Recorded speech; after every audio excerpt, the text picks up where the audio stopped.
तेलंगाना के सेरीलिंगमपल्ली के रुकन असेंबली वो पीएसी के सदनशीन गांधी के खिलाफ कत्ल की कोशिश का मुकदमा दर्ज किया गया।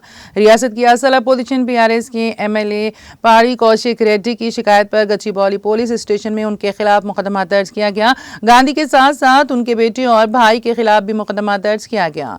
दो दीगर कॉरपोरेटर्स वेंकटेश गौड़ और श्रीकांत को मुलजिम के तौर पर शामिल किया गया है। बीआरएस लीडरों ने बीआरएस से कांग्रेस में शामिल ए गांधी को पीएसी सदनशीन का ओहदा देने पर तनकीद की थी, जिसके बाद ए गांधी और बीआरएस के रुकन असेंबली पाड़ी कौशिक रेड्डी के दरमियान लफ्जी जंग झड़प गई।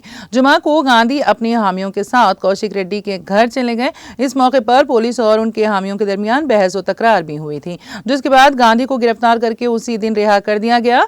दूसरी तरफ कौशिक रेड्डी ने कांग्रेस लीडरों की जानिब से उन पर हमले का इल्जाम लगाया।